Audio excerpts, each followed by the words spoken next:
நீங்கள்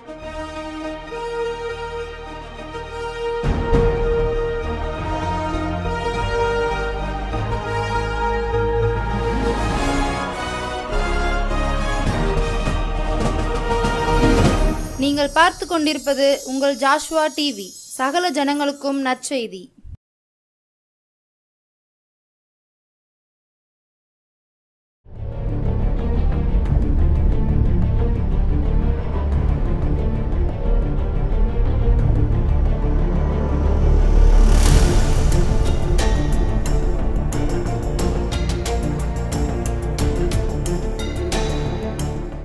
கர்த்தருடைய பரிசுத்த நாமத்துக்கு ஸ்தோத்திரம் உண்டாவதாக. மீண்டுமாய் உங்கள் யாவரையும் காண்பதில் நான் மகிழ்ச்சி அடைகிறேன். உங்களை கர்த்தராகிய இயேசு கிறிஸ்துவின் நாமத்தினால வாழ்த்தி வரவேற்கிறேன். இந்த நாளிலும் நாம் தியானிக்கும்படி தெரிந்து கொண்ட வேத வசனம் யோசுவாவின் புத்தகம் 1வது அதிகாரம் 5வது வசனம். யோசுவா எழுதின புஸ்தகம் 1வது அதிகாரம் 5வது வசனம். நீ உயிரோடு இருக்கும் நாளெல்லாம் ஒருவனும் உனக்கு முன்பாக எதிர்த்து நிற்பதில்லை. நான் மோசேயோடே இருந்தது போல உன்னோடும் இருப்பேன். நான் உன்னை விட்டு விலகுவதும் இல்லை, உன்னை கைவிடுவதும் இல்லை. நீ உயிரோடு இருக்கும் நாளெல்லாம் ஒருவனும் உன்னை எதிர்த்து நிற்பதில்லை. தலைகளை தாழ்த்தி ஜெபம் பண்ணுவோம். அழைத்தீரே இயேசுவே, அன்பாலே என்னை அழைத்தீரே. ஆயுள் முடியும் வரை கிறிஸ்தேசு வருகை வரை அன்பின் மனத்தாழ்மை உண்மையும் காத்து ஆண்டவரை அடைவே. அன்பின் மனத்தாழ்மை உண்மையும் காத்து ஆண்டவரை அடைவே. நன்றி தகப்பனே, நன்றியோடு துதிக்கிறோம், ஸ்தோத்தரிக்கிறோம். அழைத்தவர் உண்மையுள்ளவர் ஏசப்பா. நீர் எங்களை அழைத்திருக்கிறீர். அந்த அழைப்பினை நம்பி ஆண்டவரே நாங்கள் உண்மை பற்றி கொண்டு ஒவ்வொரு நாளும் உண்மை பின் செல்ல ஆண்டவரே இந்த நாளில் ஆண்டவரே எங்களை அர்ப்பணிக்கிறோம். உடைய சமூகத்தில் காத்திருக்கிறோம். நீர் எங்களோடு பேசும். நாங்கள் தியானிக்கிற தியானம் உடைய சமூகத்தில் பிரிதியாக இருப்பதாக என்று ஜெபிக்கிறோம். இயேசுவின் இன்ப நாமத்தில் ஜெபிக்கிறோம் நல்ல பிதாவே, ஆமேன். இந்த நாளிலும் ஆண்டுடைய வார்த்தை நம்மை நோக்கி கடந்து வருகிறது. ஒருவனும் உன்னை எதிர்த்து நிற்பதில்லை, ஒருவனும் உனக்கு முன்பாக எதிர்த்து நிற்பது இல்லை. எப்போ வரைக்கும் நீ உயிரோடு இருக்கும் நாளெல்லாம் ஆயுசு மட்டும் ஒருவனும் உன்னை எதிர்த்து நிற்பதில்லை அப்படின்னு சொல்லி ஆமையாண்டவர் நமக்கு இந்த நாட்களில் வாக்கு கொடுக்கிறார். ஒருவேளை யோசுவாவோட நாட்களில் அந்த மோசே வழிநடத்தி வந்தார் இஸ்ரவேல் ஜனங்களை. திரள் கூட்ட ஜனங்களை வழிநடத்தி வரும்போது திடீர்னு ஒரு நாள் மோசே ஆண்டவர் எடுத்துக்கொண்டார். யோசுவாவை மோசையோட ஸ்தானத்தில் அபிஷேகம் பண்ணியிருக்கிறாரு. இப்போ யோசுவாக்குள்ள ஒரு பெரிய கலக்கம். இவ்வளோ பெரிய கூட்டத்தை நான் எப்படி நடத்தி செல்வேன்? இத்தனையே ஜனங்களை நான் எப்படி நடத்தி செல்வேன்? மோசே நடத்தி வர நாட்கள்லேயே எத்தனையோ எதிர்ப்புகளை சந்தித்தார், எத்தனையோ போராட்டங்களை சந்தித்தார். என்னால் முடியுமான்னு சொல்லி தயங்கி திகைச்சு நிற்கையில் ஆண்டுடைய வார்த்தை யோசுவாவை நோக்கி கடந்து வந்தது. நான் மோசையோடு இருந்தது போல் உன்னோடு இருப்பேன். இந்த திரள் கூட்ட ஜனங்களை, இந்த திரளான மேலான பொறுப்பை உன்னை நம்பி நான் தந்திருக்கிறேன். இவங்களை வழி நடத்தி செல்லக்கூடிய ஞானத்தையும் கிருபையும் எப்படி மோசைக்கு கொடுத்தேனோ அதே போல் நானும் என்ன செய்வேன், உனக்கும் தருவேன்.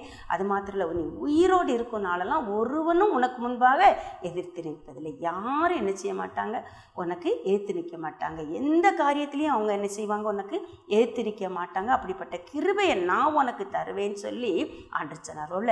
மோசையோடு இருந்தது போல் உன்னோட இருக்கிறது மாத்திரம் இல்லை, உள்ள நான் சிறுவன் இளையவன், இவங்களோட வளர்ந்தவன், இவங்களோட வாழ்ந்தவன், இவங்க என்னை விட பலவான்களாக இருக்காங்க, என்னை விட வயதில் முதிர்ந்தவங்களாக இருக்காங்க, என்னை விட அனுபவசாலிகளாக இருக்காங்கன்னு நினச்சி திகைக்காத.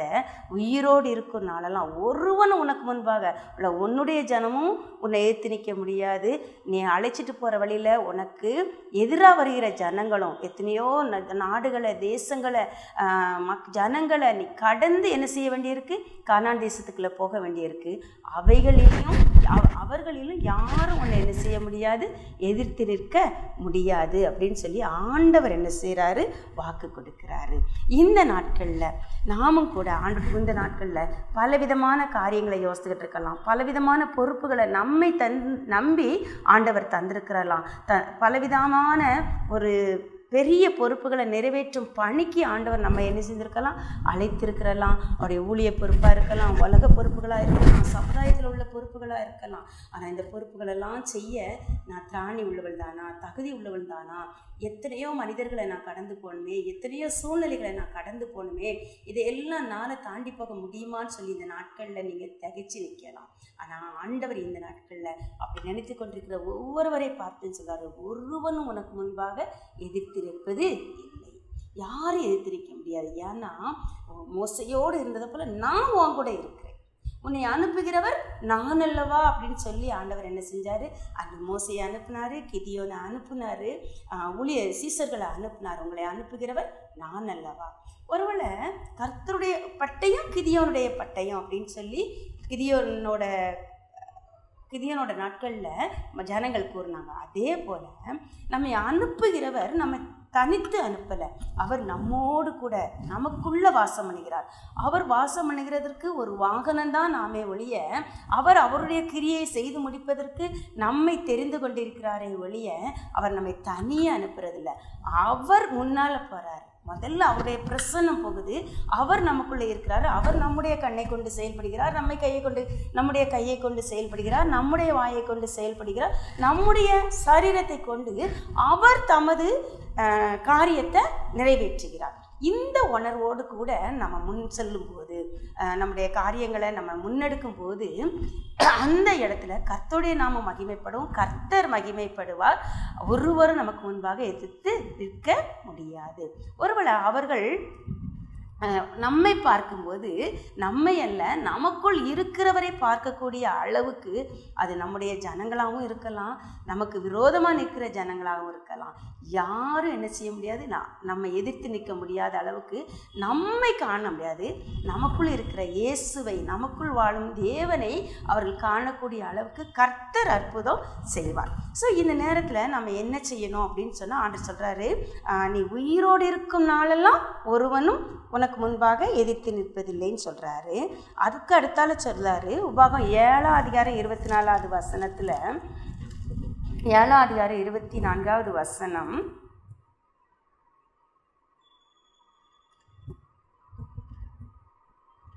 உன் சத்துருக்களை நீ சங்கரிக்கும் மட்டும் அவர் உன்னோடு கூட இருப்பார். யோசுவாவின் புத்தகம்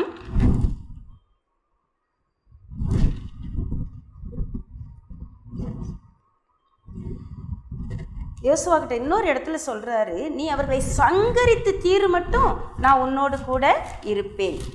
உன் சத்துருக்களை சங்கரித்து தீரு மட்டும் நான் உன்னோடு கூட இருப்பேன் சொல்லி ஆண்டவர் வாக்கு கொடுக்கிறார். பாருங்க, இந்த ஆண்டவர் நம்மோடும் கூட இருக்கிறார்.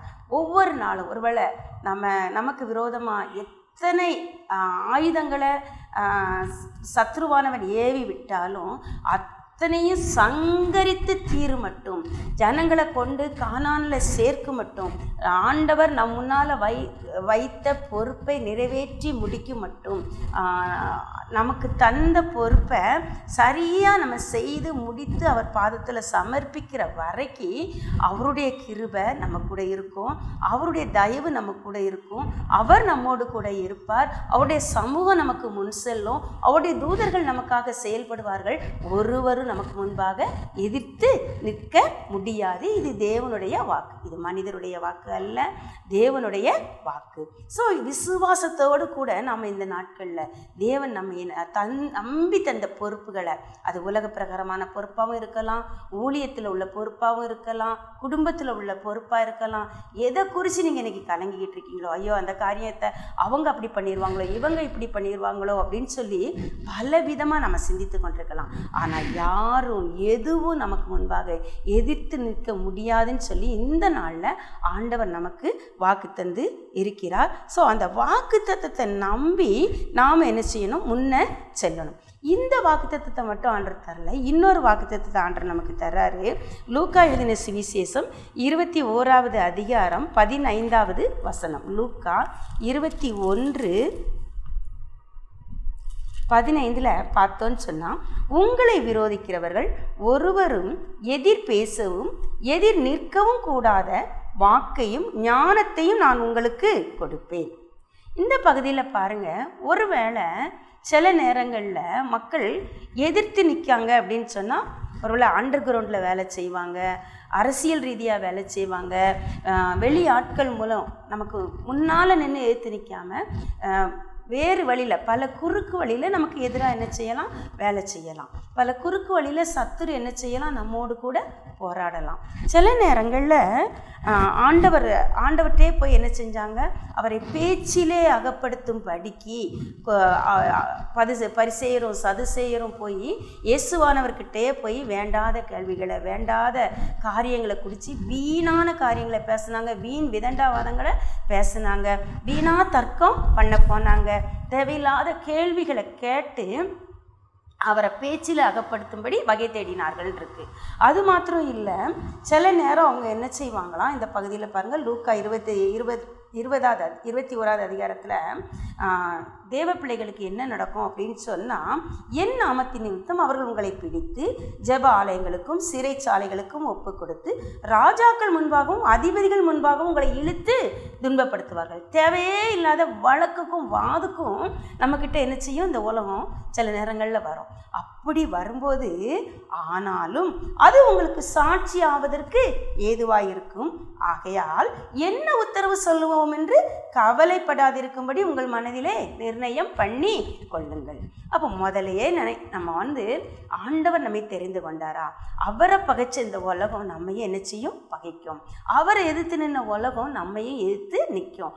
அவருக்கு விரோதமாக காரியங்களை கூட்டம் கூடி ஆலோசனை செய்த கூட்டம் நமக்கு விரோதமாகவும் கூட்டம் கூடும், நமக்கு விரோதமாகவும் ஆலோசனை செய்யும். தேவ பிள்ளைகள், விசுவாச பிள்ளைகளுக்கு விரோதமாக எழும்பி திட்டமிடுதே சத்ருவோட திட்டம். அதற்கு அவன் ஒரு கூட்டத்தை எழுப்பி என்ன செய்வான், அவனுடைய திட்டத்தை நிறைவேற்றும்படி அவன் என்ன செய்வான், பிரயாசப்பட்டு கொண்டே இருப்பான்.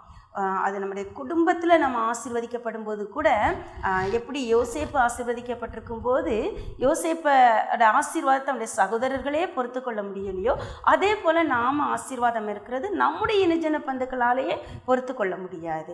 அதே போல் அது சபையிலையும் சரி, சங்கத்துலேயும் சரி, தேசத்துலேயும் சரி, எல்லாருக்கும் ஏதோ ஒரு விதத்தில் நம்ம கடவுளால் ஆசீர்வதிக்கப்பட்டு நம்ம மேலே எழும்பும்போது நம்மை கீழே தள்ளும்படி ஒரு கூட்டம் என்ன செஞ்சுக்கிட்டே இருக்கும், ஆலோசனை பண்ணிக்கிட்டே இருக்கும். நான் விழும்படி நீ என்னை தள்ளினாய், கர்த்தரோ எனக்கு ஆதரவாக இருந்தார்னு சொல்லி சங்கீதக்காரன் சொல்கிறான். ஸோ நம்மளை விழத்தள்ளணும்னு சொல்லி ஒரு கூட்டம் எதிர்த்து நின்றுக்கிட்டே இருக்கும், ஆலோசனை பண்ணிக்கிட்டே இருக்கும். ஆனால் வசனம் சொல்லுது, ஆலோசனை செய்வார்கள், அது அபத்தமாகும்.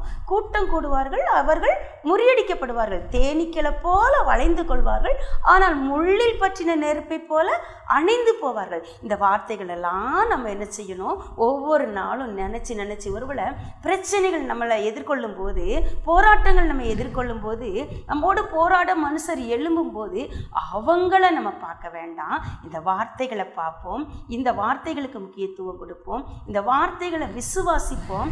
ஆண்டவர் எனக்கு தந்த வாக்கு தத்தங்கள் ஆமென்றும் ஆமேன் என்று இருக்கிறது என்பதை நம்ம விசுவாசித்து அறிக்கை செய்யும் போது எதிராக இந்த சத்துருக்கள் நமக்கு எதிராக ஒரு வழியாக வந்தால் 7 வழியாக ஓடி போவாங்க அப்படின்னு சொல்லி வேதவசனம் சொல்லுது. அதனால தான் ஆகையால் இப்போ பேச்சில் அகப்படுத்தும்படி நம்ம தேடி வருவது ஒரு கூட்டம் அப்படின்னா, அவங்க வருவாங்களே, நான் அவங்களுக்கு அப்படி பதில் சொல்லணுமா, எப்படி பதில் சொல்லணுமா யோசிக்கவும் வேண்டாம், ஐடியா பண்ணவும் வேண்டாம், எதுவும் நம்ம பண்ணோம். நாம் செய்ய வேண்டியது அவரை துதித்து அவருடைய பாதத்தில் அமர்ந்து அவருடைய சாட்சிகளை தியானம் பண்ண வேண்டிய வேலை மட்டும்தான் நம்முடைய வேலை. அப்படி நாம் செய்யும்போது அவங்களுக்கு என்ன உத்தரவு சொல்லுவோம்னு நாம் கவலைப்பட வேண்டாம்.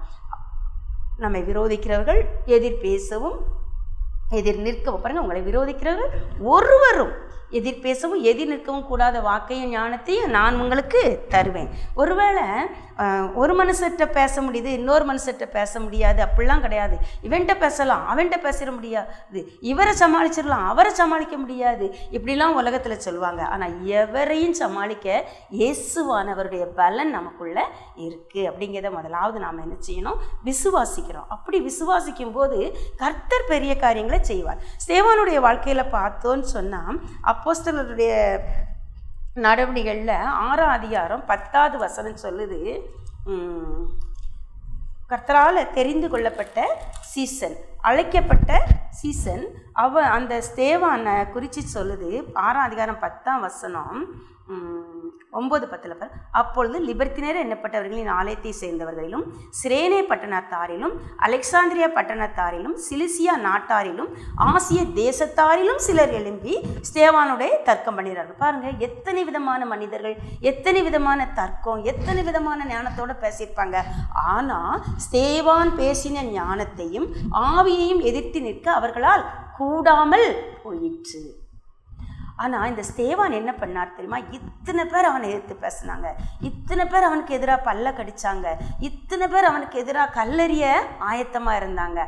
ஆனால் இத்தனை பேரையும் அவன் பார்க்கல. அவன் அந்த ஆரை பார்த்தான் அப்படின்னு சொல்லி பார்த்தோன்னு சொன்னால் 7வது அதிகாரம் 4வது வசனத்தில் பாருங்கள், இவைகளை அவர்கள் கேட்ட பொழுது மூர்க்கமடைந்து அவனை பார்த்து பல்லை கடித்தார்கள்.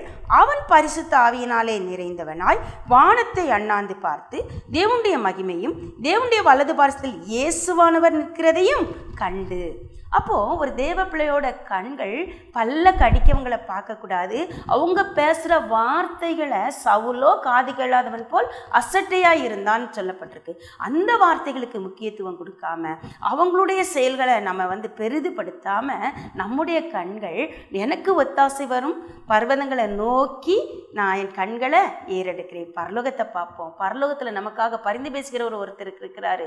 நமக்காக சிங்காசனத்தில் வீற்றிருக்கிறவர், நம்மை அவருடைய வலது பாரசத்தில் உட்கார வைத்து வீற்றிருக்கிறவர் ஒருத்தர் இருக்கிறாரு. நான் அவரோடு கூட அவருடைய வலது பாரசத்தில் அவரோடு கூட நான் உட்கார்ந்துருக்கிறேங்கிற உன்னத நினைவோடு கூட அவரை நம்ம நோக்கி பார்க்கும்போது 6ஆம் அதிகாரம் 15வது வசனம் சொல்லுது, ஆலோசனை சங்கத்தில் உட்கார்ந்திருந்த அனைவரும் ஸ்தேவான் மேல் கண்ணோக்கமாயிருந்து அவன் முகம் தேவதூதன் முகம் போல் இருக்க கண்டார்கள். ஸோ நம்முடைய முகம் தேவதூதனுடைய முகத்தை போல இருக்க கர்த்தர் அருள் செய்வார். நம்மை பார்க்கிற ஜனங்கள் தேவதூதனை காண்பது போல காண கர்த்தர் கிருபை செய்வார். உள்ள இந்த உலகம் நம்மளை எதிர்த்து நின்னாலும், ஒரு கூட்ட ஜனம் நம்ம எதிர்த்து நின்னாலும், ஒரு கூட்ட ஜனம் நம்மில் தேவனை காண்பார்கள், தேவதூதருடைய ஊழியத்தை காண்பார்கள், தேவ கிருபைகளை காண்பார்கள். அவர்களுக்கு நம்ம ஆசீர்வாதமாக இருக்க முடியும். அது மாத்திரம் இல்லை, இந்த வசனம் சொல்லுது, நீ உயிரோடு இருக்கும் அளவும் ஒருவனும் உன்னை எதிர்த்து நிற்க முடியாது. அப்போ நம்ம உயிரோடு இருக்கணும் அப்படின்னு சொன்னால் கிறிஸ்துவுக்குள்ள ஜீவிக்கிறவர்களாக காணப்படணும். ஒருவேளை உலக பிரகாரம் நம்ம மாம்சத்தில் நம்ம உயிராக இருக்கலாம், உயிரோடு தான் எல்லாருமே இருக்கும். ஆனால் நம்முடைய உள்ளான மனுஷன் உயிரோடு இருக்கணும்னா யோசுவாவுக்கு கொடுத்த அதே ஆலோசனையை ஆண்டவர் நமக்கு தருகிறாரு. யோசுவா 1ஆம் அதிகாரத்தில் ஆண்டவர் சொல்றாரு, இந்த நியாயப்பிரமாண புஸ்தகம் உன் வாயை விட்டு பிரியாதிருப்பதாக, இதனை இரவும் பகலும் நீ போகிற இடத்துலலாம் வெற்றி உள்ளவனாக ஜீவிக்கும்படி, உன் வழியை வாய்க்க பண்ணும்படி, ஒருவனும் உனக்கு முன்பாக எதிர்த்து நிற்கும்படி நீ ஜெயஜீவியை செய்யணும்னா இந்த நியாயப்பிரமாண புத்தகம் உன் வாயை விட்டு என்ன செய்யக்கூடாது? பிரியக்கூடாது. இரவும் பகலும் அதை நீ தியானித்து கொண்டு இருக்கணும்னு சொல்லியிருக்கிறாய். யோபு சொல்கிறாரு, எனக்கு வேண்டிய ஆகாரத்தை பார்க்கிலும் இதை நான் அதிகமாய் உட்கொண்டேன் அப்படின்னு சொல்கிறாரு. ஸோ இது நம்முடைய ஆகாரமாக உணவாக நமக்கு இருக்கும்போது இதுவே நமக்கு ஜீவனா மாறும். அந்த ஜீவனே நம்ம காண்கிற பார்க்கிற எல்லா காரியங்களையும் எதிர்கொள்ளக்கூடிய பலனை நமக்கு தரும். ஒருவனும் நமக்கு எதிர்த்து நிற்க முடியாதபடிக்கு அந்த நமக்குள்ள இந்த வசனத்தின் பிரகாசம் ஒளி வீசும்போது அதற்கு முன்பாக ஒருவரும் என்ன செய்ய முடியாது? நிற்க முடியாது. அது மாத்திரம் இல்லை, ஸ்தேவானை குறித்து பார்த்தோன்னு சொன்னால், ஸ்தேவானை குறித்து பேசும்போது 6ஆம் அதிகாரம் 3ஆம் வசனம் சொல்லுது, பரிசுத்த ஆவியும் ஞானமும் நிறைந்தவன் சொல்லப்பட்டிருக்கிறது. 5வது வசனத்தில் சொல்லும்போது விசுவாசமும் பரிசுத்தமும் ஆவியும் நிறைந்தவனாகிய ஸ்தேவான் அப்படின்னு சொல்லப்பட்டிருக்குது. 8வது வசனம் சொல்லுது, விசுவாசத்தினாலும் வல்லமையினாலும் நிறைந்தவனாய். ஸோ இந்த கிருபைகள் நமக்கு வேணும்னா நாமும் அந்த பரிசுத்த ஆவியானவரோடு கூட ஐக்கியமுள்ள ஒரு வாழ்க்கை, அவரோடு கூடிய உறவாடும் ஒரு வாழ்க்கை, எப்பொழுதும் அவரோடு கூட ஐக்கியப்படும் வாழ்க்கை, அவரோட பேசி அவராலே நடத்தப்படும் வாழ்க்கை. அப்போ அவரோட ஆண்டவரை உயர்த்தி உள்ளத்துக்குள்ள ஆழத்தில் பரிசுத்த ஆவியே, பக்தர்கள் துணையாளரே, கூட இருப்பவரே, குறைகள் தீர்ப்பவரேன்னு சொல்லி அவரை பாடி வரவேற்று அவரோடு கூட உறவாடி அவரோடு கூட அந்த வசனங்களை தியானித்து பேசி பார்க்குற காரியங்கள், கேட்கிற காரியங்கள், ஒருவேளை நமக்கு எதிராக எழும்புகிற காரியங்கள் எல்லாவற்றையும் குறித்து பரிசுத்த ஆவியானவரோடு நம்ம சம்பாசிக்க பழகும்போது, ஒருவேளை உட்கார்ந்து பேசலாம். சில நேரம் நம்முடைய வேலைகளை செய்துக்கிட்டே யதார்த்தமாக நம்முடைய வேலைகளை நம்ம செய்துக்கிட்டே நான் நடக்கும்போது பேசலாம், வண்டியில் போகும்போது பேசலாம், பாத்திரம் விளக்கும் போது பேசலாம், படுக்கையிலையும் அவரோடு கூட நம்ம சம்பாதித்து பேசி மகிழும் போது, அந்நிய பாசையில் ஆண்டவரோடு உருவாடும் போது அவருடைய ஞானம் நமக்குள்ள ஊற்றப்படுது. சமயத்துக்கு ஏற்ற ஞானத்தை வெளிப்படுத்த கர்த்தருடைய ஆவியானவரே நமக்கு கிருபை செய்வார். ஸோ நான் இந்த உயிரோடு இருக்கும் நாளெல்லாம் ஒருவனும் உனக்கு முன்பாக எதிர்த்து நிற்பதில்லைன்னு சொல்லி ஆண்டவர் நமக்கு வாக்கு கொடுத்துட்டாரு. திரளான கூட்டமாய் கூடி என்ன எதிர்த்தாங்க, அவரோ எனக்கு நேரிட்ட போரை நீக்கி என் ஆத்துமாவை சமாதானத்துடன் மீட்டு விட்டார்னு சொல்லி இருக்கு வேதவசனம். தாவீது சங்கீதக்காரன் சொல்றாரு. ஸோ நாமும் கூட திரளான கூட்டமாக கூடி இந்த ஜனம் நம்மளை எதிர்த்தாலும் நமக்கு நேரிட்ட போற நீக்கிற வேலை அவரோட வேலை.